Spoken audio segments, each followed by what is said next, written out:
इस क्लास में सभी का स्वागत है।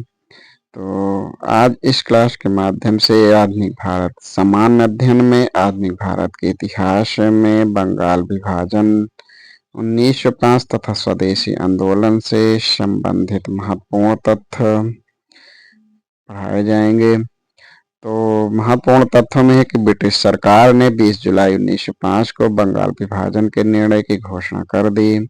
7 अगस्त 1905 को कलकत्ता के टाउन हॉल में एक ऐतिहासिक बैठक में स्वदेशी आंदोलन की विधिवत घोषणा कर दी गई। इसमें ऐतिहासिक बहिष्कार प्रस्ताव हुआ। इसी के बाद से बंगाल के विभिन्न क्षेत्रों में बंग भंग विरोधी आंदोलन औपचारिक रूप से एकजुट होकर प्रारंभ हो गया। 16 अक्टूबर 1905 को बंगाल विभाजन प्रभावी हो गया। इस दिन को पूरे बंगाल में शोक दिवस के रूप में मनाया गया। रविन्द्रनाथ टैगोर के सुझाव पर संपूर्ण बंगाल में इस दिन को राखी दिवस के रूप में मनाया गया। विभाजन के बाद बंगाल पूर्वी और पश्चिम बंगाल में बंट गया। पूर्वी बंगाल और असम को मिलाकर एक नया प्रांत बनाया गया, जिसमें राजशाही, चटगांव, ढाका आदि सम्मिलित थे। इस प्रांत का मुख्यालय ढाका में था। विभाजन के दूसरे भाग में पश्चिमी बंगाल, उड़ीसा और बिहार शामिल थे। बंगाल का विभाजन लॉर्ड कर्जन 1899, जिनका समय 1899 1905 ईस्वी के काल में वर्ष 1905 में किया गया था। सर एंड्रोज हेंडरसन लीथ फ्रेजर भारतीय सिविल सेवा के अधिकारी थे। इन्होंने वर्ष 1903 से 1908 तक बंगाल के लेफ्टिनेंट गवर्नर के रूप में अपनी सेवाएं दी थी। बंगाल विभाजन यानी 1905 की योजना में इनकी महत्वपूर्ण भूमिका रही थी। रविन्द्रनाथ टैगोर स्वदेशी आंदोलन के आलोचक थे। पूर्व एवं पश्चात सभ्यता के मध्य एक बेहतर समन्वय संबंध के समर्थक थे। उनका मानना था कि पश्चिम ने पूर्व को समझने में गलती की है और यह दोनों के बीच असामंजस्य का मूल कारण है, परंतु इसका यह अर्थ नहीं कि पूर्व भी पश्चिम को समझने में गलती करे।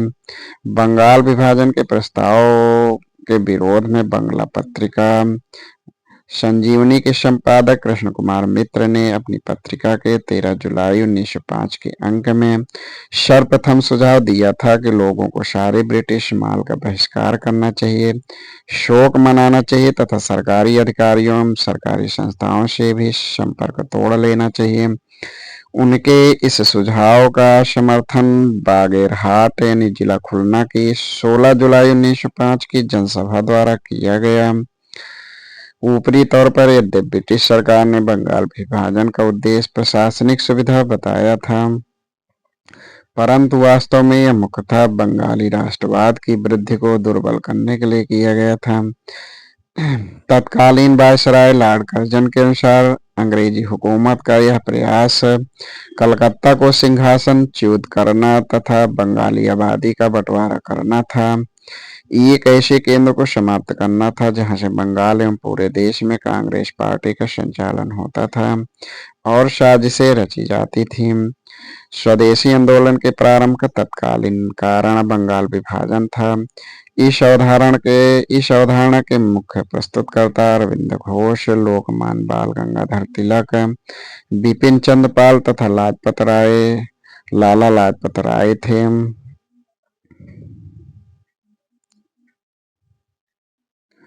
ये लोग स्वदेशी आंदोलन को पूरे देश में लागू करना चाहते थे, किंतु उदारवादी गुट इसके विरुद्ध था।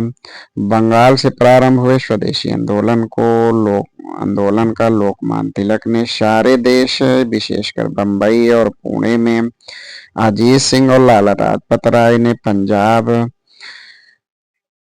उत्तर प्रदेश में सैयद हैदर रजा, यानी लाला लाजपत राय ने पंजाब एवं उत्तर प्रदेश में, सैयद हैदर रजा ने दिल्ली में तथा चिदम्बरम पिल्लई ने मद्रास प्रेसिडेंसी में नेतृत्व किया था।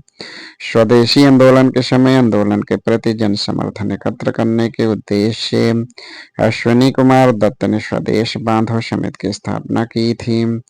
इस आंदोलन की सबसे बड़ी विशेषता थी महिलाओं का इसमें सक्रिय रूप से भाग लेना, किंतु किसान एवं बहुसंख्य मुस्लिम समुदाय स्वदेशी एवं बहिष्कार आंदोलन से अलग रहे।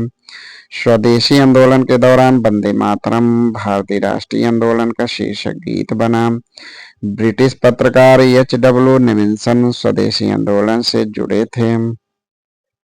इन्होंने 4 महीने तक भारत में रहकर मैनचेस्टर, गार्जियन, ग्लासगो हेराल्ड तथा डेली क्रॉनिकल के लिए रिपोर्टिंग की थी।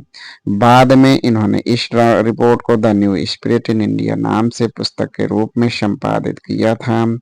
राष्ट्रीय आंदोलन के बढ़ते प्रभाव के वातावरण में अवनींद्रनाथ टैगोर ने वर्ष 1907 में अपने बड़े भाई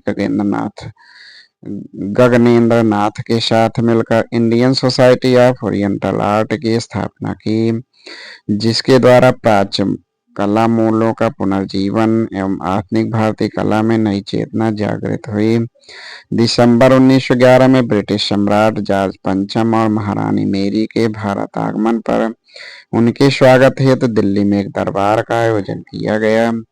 दिल्ली दरबार में ही 12 दिसंबर 1911 को सम्राट ने बंगाल विभाजन को रद्द घोषित किया।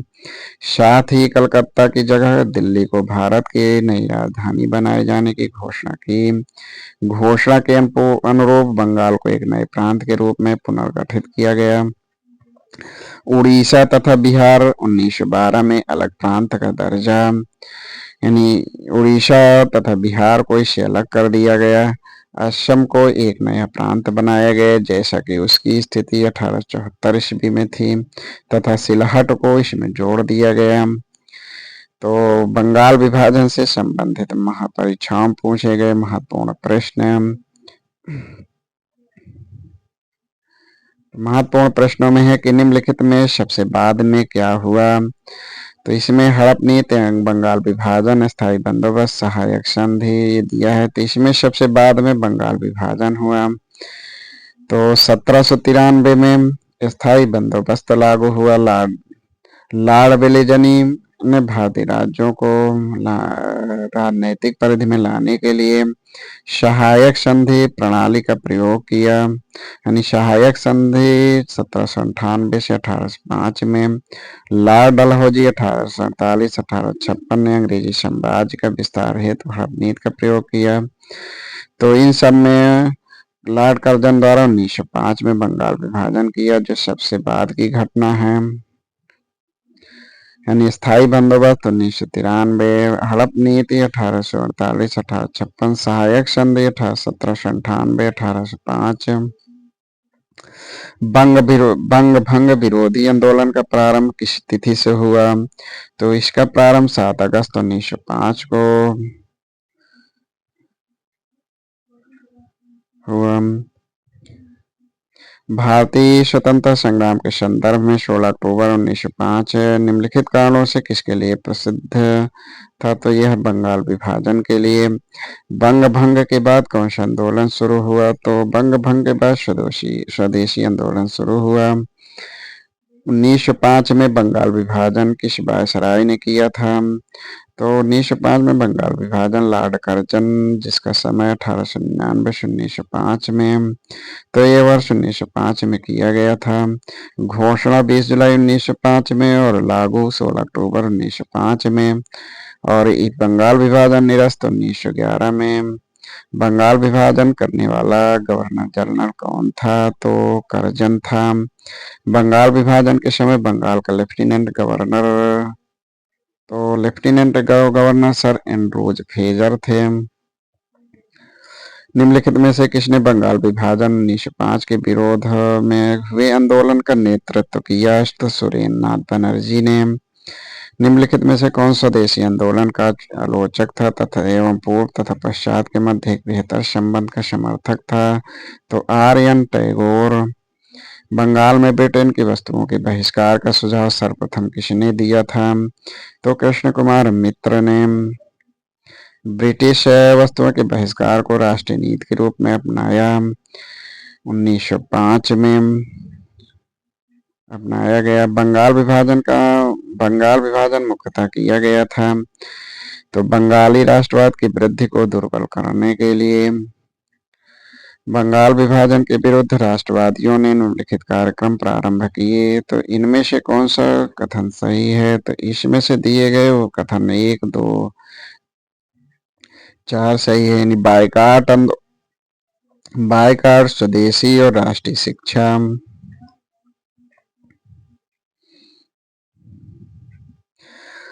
यानी अगस्त 1906 में राष्ट्रीय शिक्षा परिषद का गठन हुआ था।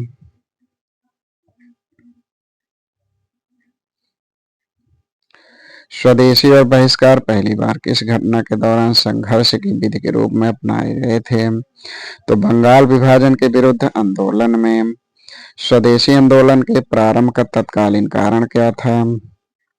तो स्वदेशी आंदोलन के प्रारंभ का तत्कालीन कारण लॉर्ड कर्जन द्वारा किए गए बंगाल विभाजन था। बंगाल 1905 में विभाजित हुआ था, जिसके विरोध के फलस्वरूप यह दोबारा विभाजित हुआ। तो 1911 में 1905 में लॉर्ड कर्जन द्वारा किए गए बंगाल विभाजन कब तक बना रहा? तो सम्राट जॉर्ज पंचम द्वारा दिल्ली में 1911 के शाही दरबार में कर्जन के अधिनियम को निरस्त किए जाने तक। लॉर्ड कर्जन द्वारा 1905 में किया गया बंगाल विभाजन का रद्द किस वर्ष हुआ? तो 1911 में। भारतीयों के विरोध के कारण बंगाल को फिर से कब एकीकृत किया गया? तो 1911 में। मद्रास में स्वदेशी आंदोलन का नेतृत्व किसने किया था? तो चिदम्बरम पिल्लई ने। लाला लाजपत राय उत्तर प्रदेश में। बम्बई और पुणे में अजीत सिंह ने। दिल्ली में सैयद हैदर रजा तथा चिदम्बरम पिल्लई ने मद्रास के प्रेसिडेंसी का नेतृत्व किया था। निम्नलिखित में से किसने स्वदेशी आंदोलन का नेतृत्व दिल्ली में किया था? तो सैयद हैदर रजा ने। निम्नलिखित वर्गों में कौन 1905 के स्वदेशी आंदोलन से मुक्तः अप्रभावित रहा? तो इसका विकल्प सी सही है, यानी कृषक और मुसलमान। निम्नलिखित में से किस आंदोलन के दौरान वंदे मातरम भारतीय राष्ट्रीय आंदोलन का शीर्षक गीत बना? तो स्वदेशी आंदोलन का। तो आज यहीं तक। इसके आगे के प्रश्न व महत्वपूर्ण तथ्यों को अगली क्लास में पढ़ाया जाएगा। धन्यवाद।